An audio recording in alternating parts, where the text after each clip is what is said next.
నమస్తే. Welcome to our channel. నా పేరు నరేష్. ఈరోజు మనతో పాటు ప్రముఖ నిర్మాత నటికుమార్ గారు ఉన్నారు. మాట్లాడదాం. సార్ నమస్తే సార్.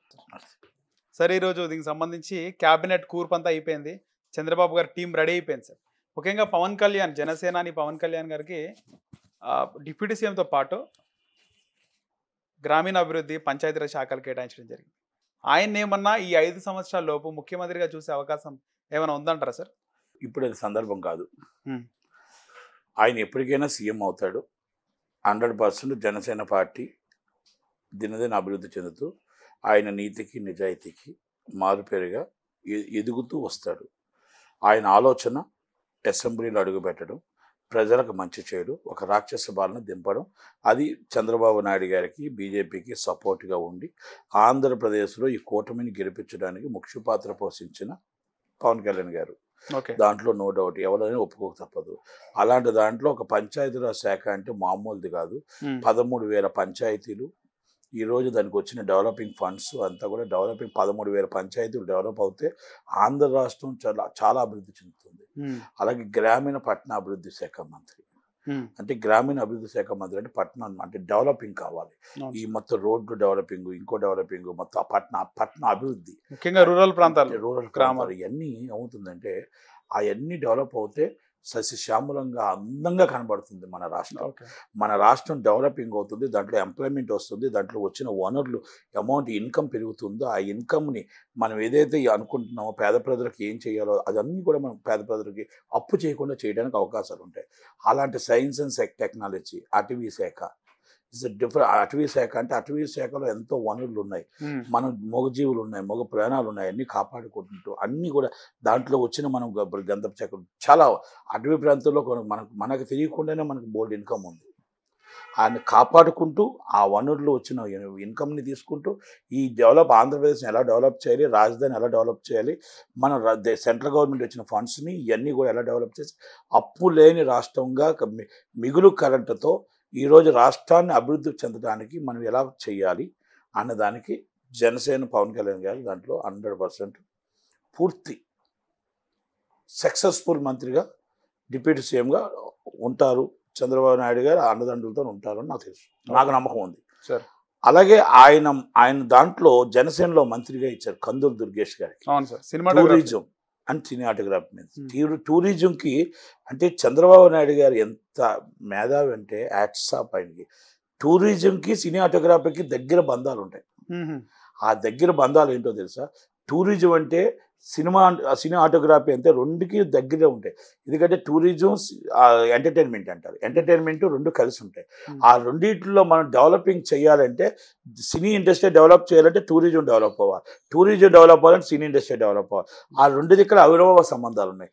రెండు ఒకరికే శాఖలకి ఇచ్చి సీనియర్ నాయకుడు పవన్ కళ్యాణ్ గారి ఆధ్వర్యంలో జనసేనకి ఇచ్చి సినీ ఇండస్ట్రీని ఎలా నడపాలి, చిరంజీవి గారి సలహాలతో, పవన్ కళ్యాణ్ గారి సలహాలతో ఇండస్ట్రీతో అందరితో పెద్దలందరితో సమావేశమై ఎలా ఇండస్ట్రీని నడపాలి, ఎలా ఇండస్ట్రీకి మనం విశాఖపట్నం ఎలా డెవలప్ చేయాలి, వాళ్ళకి ఏమేమి కావాల్సి వస్తాయి, చిన్న సినిమా నిర్మాతకి ఏం కావాలి, మిడిల్ సినిమా నిర్మాతకి ఏం కావాలి, పెద్ద సినిమా నిర్మాతకి ఏం కావాలి, డిస్ట్రిబ్యూటర్కి ఏం కావాలి, అలాగే కార్మికుడికి ఏం కావాలి, వనరులు ఏం కావాలి, మన ఇన్ఫ్రాస్ట్రక్చర్కి ఏం కావాలి, పర్మిషన్లు ఎలా కావాలి, ఏ విధంగా మనం సినీ ఇండస్ట్రీకి సపోర్ట్ చేయాలి, ఆ సినీ ఇండస్ట్రీ నుంచి మనం రాబడి ఎలాగొస్తే మన 68% ఇన్కమ్ మన ఆంధ్రప్రదేశ్కి వస్తే ఆ ఇన్కమ్ని మనం టోటల్గా వాళ్ళకి మనం సహకరించి మన ఇన్కమ్ని ఎలా తెప్పించుకోవాలి, అలాగే జిఎస్టీని అన్నీ కూడా ఇక్కడ కట్టే విధంగా ఎలా చేయాలి, తెలంగాణలో ఉండాలి, ఆంధ్రప్రదేశ్లో కూడా మన రాష్ట్రంలో విశాఖపట్నం, రాజమండ్రి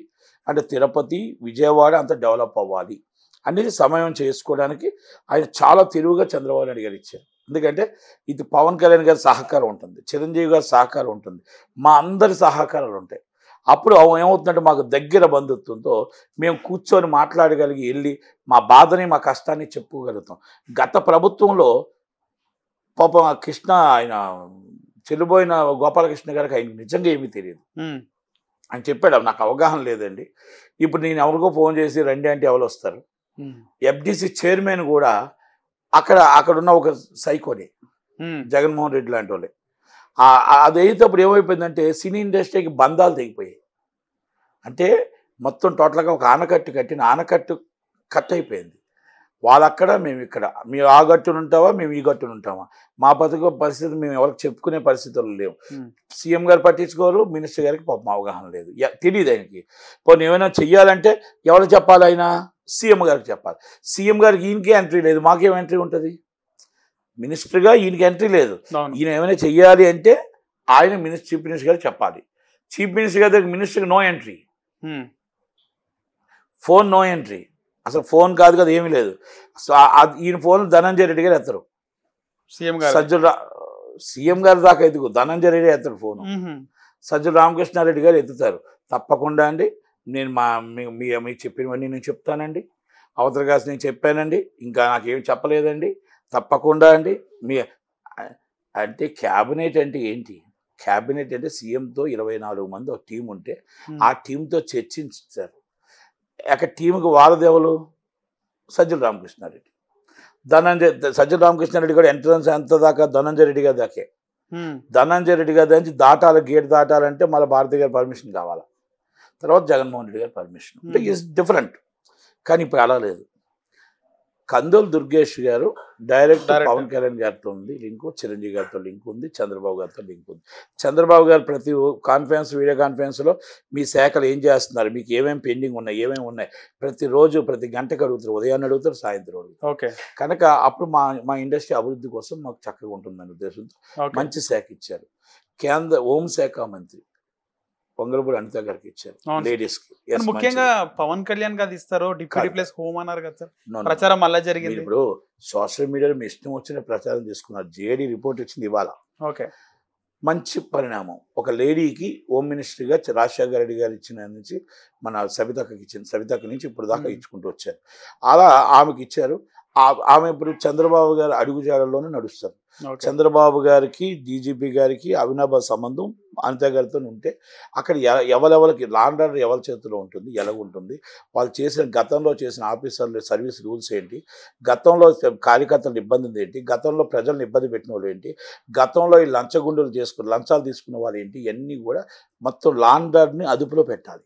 ఈ లాండ్ ఆర్డర్లో ఈ గత కక్ష సాధింపులు కాదు, ఇప్పుడు జరగవలసిన అభివృద్ధి ఏంటి, జరగవలసింది ఏంటి, ఎలా నడవాలి, ఆ స్టేషన్ హౌస్ ఆఫీసర్ ఏంటి, అక్కడ ఎస్పీ ఏంటి, డిఎస్పీ ఏంటి, ఏసీపీ ఏంటి, కమిషనర్ ఏంటి, గతంలో జరిగిన అన్నీ కూడా విశాఖపట్నంలో ఏం జరిగింది, ఆ తల్లికి, మహాతల్లికి, ఒక ఆడతల్లికి 48 గంటలు ఒక ఎంపీ భార్యను ఎందుకు కిడ్నాప్ చేశారు, ఆ కిడ్నాప్ చేసేదో పోలీసులు ఎందుకు నిద్రపోయారు, అసలు రిమైండ్ రిపోర్ట్లో ఏముంది, ఆ వ్యక్తిని తీసుకొచ్చి 3 రోజుల తర్వాత ఎలా టాడా యాక్ట్, పీడీ యాక్ట్ కింద ఎలా అరెస్ట్ చేశారు, అసలు ఏంటి ఆ రిమైండ్ రిపోర్ట్లో ఏముంది, అక్కడ ఎన్ని వందల కోట్ల లావాదేవీలు జగన్మోహన్ రెడ్డి గారికి వాళ్ళకి జరిగాయి, ఎక్కడ ఈ జీవి గారి పాత్ర ఏంటి, ఎంఈవి గారి పాత్ర ఏంటి, శివకుమార్ పాత్ర ఏంటి, రామకృష్ణ పాత్ర ఏంటి, అక్కడ పోలీసుల పాత్ర ఏంటి, జగన్మోహన్ రెడ్డి గారి పాత్ర ఏంటి, విజయసాయి రెడ్డి గారి పాత్ర ఏంటి, వైవి సుబ్బారెడ్డి గారి పాత్ర ఏంటి, దాని మీద రీఎంక్వైరీ నడాలి. కొన్ని వందల కోట్లు జరిగింది. ఆ తల్లి మనోవేదన 48 గంటలు ఒక ఆడపిల్ల ఆమె భర్త పట్టించుకోక, గవర్నమెంట్ పట్టించుకోక, ఈ లెవెల్ పట్టించుకోక నరకయాతను అనుభవించింది. అవన్నీ రీఎంక్వైరీ జరగాలి. అలాగే చర్చుల ల్యాండ్లు అన్యాక్రాంతం అయిపోయి పోలీస్ స్టేషన్ కంప్లైంట్లు ఇస్తే కంప్లైంట్లు కూడా పక్కన పడేసినవన్నీ రీఎంక్వైరీ జరగాలి. అలాగే కొన్ని లక్షల కోట్ల రూపాయలు అంతకుముందు బైపిచ్చి కబ్జాలు చేసుకున్న ల్యాండ్లన్నీ కూడా మొత్తం అన్నిటి మీద ఎంక్వైరీ జరగాలి. గత కంప్లైంట్లు అన్నీ కూడా రీఓపెన్ చేసి అసలు ఎవరు తప్పు చేశారు ఏంటి, ఎవరెవరు ఏం చేశారు, ఆ డబ్బులన్నీ ఎక్కడ దాశారు ఏంటి, ప్రజల సొమ్ము ప్రజలకు అందేటట్టు చేయాలి. అది వంగలపూడి అనిత గారు కంపల్సరీ అది చంద్రబాబు నాయుడు గారి ఆదేశాలతో తప్పకుండా అవన్నీ చేస్తారని నమ్మకం పూర్తిగా ఉంది. ఏమైనా డిస్టర్బెన్స్ అయ్యే అవకాశం ఉందా సార్? అంటే ఇక్కడ పవన్ కళ్యాణ్కి ఇవ్వలేదు, హోము ఇవ్వలేదు, తప్పు మీ దానికోసం ఏది మాట్లాడదు, అంతా కలిపే అన్ని చక్కగానే ఉన్నాయి. మీరు ఆదిలోనే మొత్తం టోటల్గా మీరు ఒక రాయి వేద్దాం అనుకోకండి. మీరు ఎన్ని రాయిలు వేసినా నేను ఒకటే చెప్తున్నాను, ఎన్ని రాయిలు వేసినా పవన్ కళ్యాణ్ గారు, చంద్రబాబు నాయుడు గారు కలిసి అన్ని నిర్ణయాలు తీసుకుంటున్నారు తప్ప మీరు ఎక్కడ మీకు ఆ ఛాన్స్, మీకు ఒక 3 ఛానల్ ఉన్నాయి, 3 ఛానల్ ఉదయం నుంచి ఓదర కొడుతూనే ఉన్నాయి. ఒక 3 ఛానల్ వైసీపీ ఛానల్ ఓదర కొడుతూనే ఉన్నాయి. ఆ ఓదర కొట్టే ఛానల్ మాకు తెలుసు. ఈ పవన్ కళ్యాణ్ గారికి ఇది ఎక్కడో కాడ గొడవ పెట్టాలి, ఎక్కడో కాడ అసంతృప్తిలో చేస్తున్నారు పవన్ కళ్యాణ్. నేను ఒకటే చెప్తా, నో మళ్ళా చెప్తున్నా, ఈ ఛానళ్ళకి అయిపోయింది, వాళ్ళ పరిస్థితికి ఏం లేదు, అలా అయిపోయింది. ఆ ఛానల్ నేను ఆ పేర్లు చెప్పను కానీ వాళ్ళ ఛానల్ బతుకులు అయిపోయాయి. ఉదయం నుంచి పవన్ కళ్యాణ్ గారికి, చంద్రబాబుకి ఎలా గొడవ పెట్టాలి, ఉదయం లెగిస్తే రాత్రి 9 గంటలకు ఒక మీటింగ్ పెట్టుకుంటారు. జగన్మోహన్ రెడ్డి గారితో మాట్లాడతారు కాన్ఫరెన్స్లో.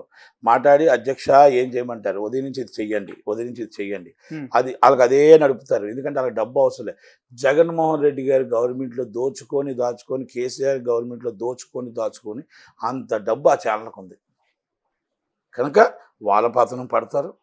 వాళ్ళ రియల్ ఎస్టేట్లు, వాళ్ళ పతనం, వాళ్ళవన్నీ కూడా బయటకు తీసి వాళ్ళు ఎవరెవరు ఏమేమి ఉన్నాయో అన్నీ కూడా అన్యగ్రంథమైన డబ్బు అంతా తీసి వాళ్ళు దోచుకున్న డబ్బును తీసి ఆ డబ్బు మీద ప్రజలకు పంచడానికి రెడీగా ఉన్నారు. కంగారు పడొద్దు, తొందర పడొద్దు అని మాత్రం ఆ ఛానళ్ళకు మేము చెప్తున్నాం.